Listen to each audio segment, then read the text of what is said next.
Part 5. Energy. Sun Tzu said, "The control of a large force is the same principle as the control of a few men. It is merely a question of dividing up their numbers." Fighting with a large army under your command is nowise different from fighting with a small one. It is merely a question of instituting signs and signals. To ensure that your whole host may withstand the brunt of the enemy's attack and remain unshaken, this is effected by maneuvers direct and indirect. That the impact of your army may be like a grindstone dashed against an egg, this is effected by the science of weak points and strong. In all fighting, the direct method may be used for joining battle, but indirect methods will be needed in order to secure victory. Indirect tactics, efficiently applied, are inexhaustible as heaven and earth, unending as the flow of rivers and streams. Like the sun and moon, they end but to begin anew. Like the 4 seasons, they pass away to return once more. There are not more than 5 musical notes, yet the combinations of these 5 give rise to more melodies than can ever be heard. There are not more than 5 primary colors, blue, yellow, red, white, and black, yet in combination they produce more hues than can ever be seen. There are not more than 5 cardinal tastes, sour, acrid, salt, sweet, bitter, yet combinations of them yield more flavors than can ever be tasted. In battle, there are not more than 2 methods of attack, the direct and the indirect, yet these 2 in combination give rise to an endless series of maneuvers. The direct and the indirect lead on to each other in turn. It is like moving in a circle. You never come to an end. Who can exhaust the possibilities of their combination? The onset of troops is like the rush of a torrent which will even roll stones along in its course. The quality of decision is like the well-timed swoop of a falcon, which enables it to strike and destroy its victim. Therefore, the good fighter will be terrible in his onset and prompt in his decision. Energy may be likened to the bending of a crossbow, decision to the releasing of a trigger. Amid the turmoil and tumult of battle, there may be seeming disorder, and yet no real disorder at all. Amid confusion and chaos, your array may be without head or tail, yet it will be proof against defeat. Simulated disorder postulates perfect discipline. Simulated fear postulates courage. Simulated weakness postulates strength. Hiding order beneath the cloak of disorder is simply a question of subdivision.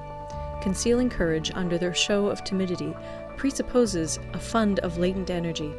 Masking strength with weakness is to be effected by tactical dispositions. Thus, one who is skillful at keeping the enemy on the move maintains deceitful appearances, according to which the enemy will act. He sacrifices something that the enemy may snatch at it. By holding out baits, he keeps him on the march. Then, with a body of picked men, he lies in wait for him. The clever combatant looks to the effect of combined energy, and does not require too much from individuals. Hence his ability to pick out the right men and utilize combined energy. When he utilizes combined energy, his fighting men become as it were like unto rolling logs or stones, for it is the nature of a log or stone to remain motionless on level ground, and to move when on a slope. If four-cornered, to come to a standstill, but if round-shaped, to go rolling down. Thus the energy developed by good fighting men is as the momentum of a round stone rolled down a mountain thousands of feet in height.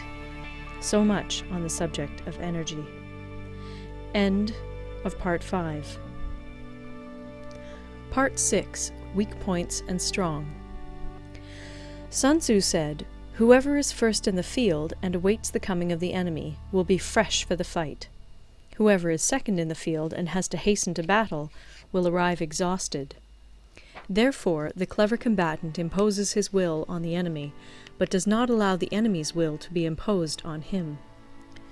By holding out advantages to him, he can cause the enemy to approach of his own accord, or, by inflicting damage, he can make it impossible for the enemy to draw near.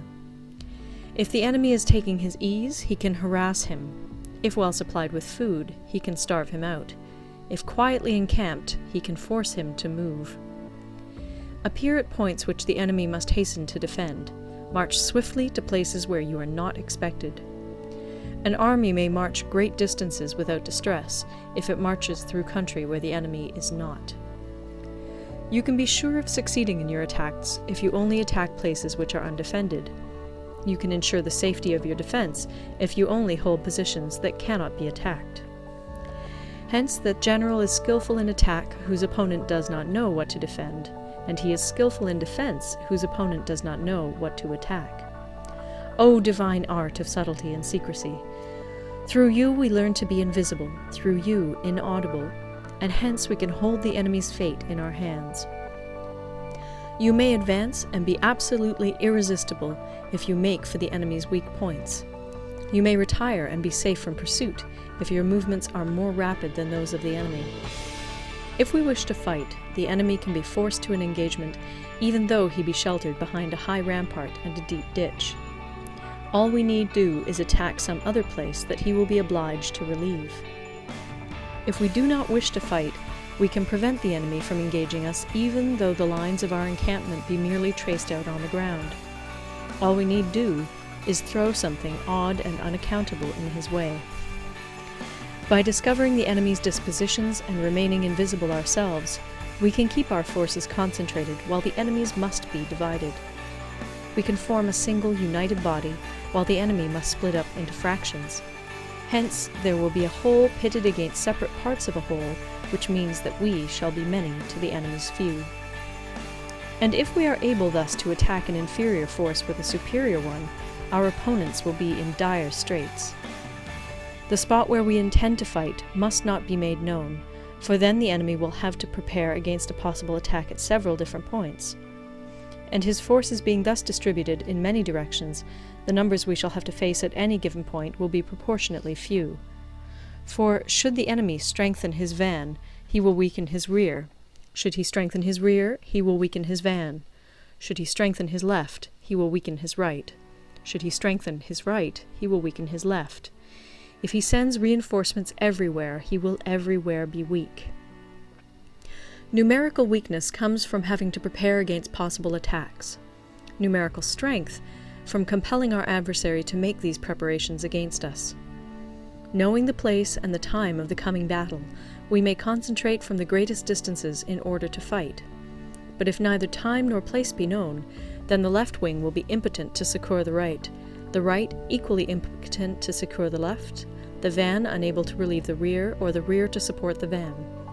How much more so if the furthest proportions of the army are anything under 100 li apart, and even the nearest are separated by several li.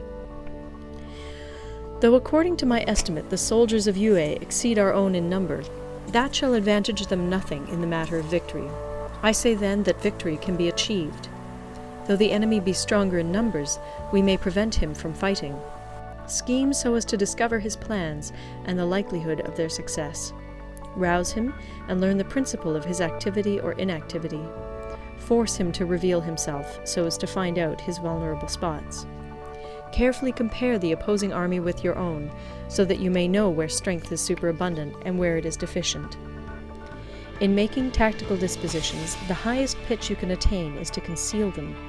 Conceal your dispositions, and you will be safe from the prying of the subtlest spies, from the machinations of the wisest brains.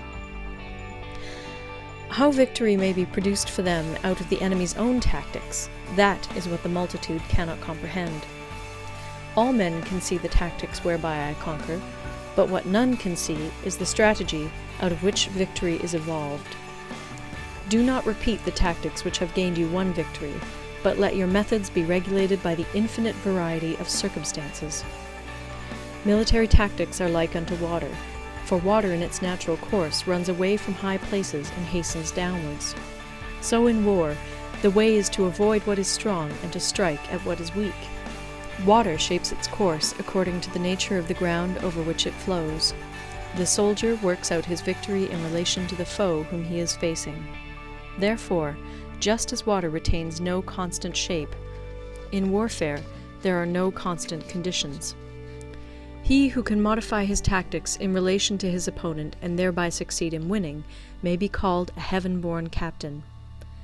The 5 elements, water, fire, wood, metal, earth, are not always equally predominant. The 4 seasons make way for each other in turn. There are short days and long. The moon has its periods of waning and waxing. End of Part 6. Recorded in Toronto, Ontario by Moira Fogarty, October 2006.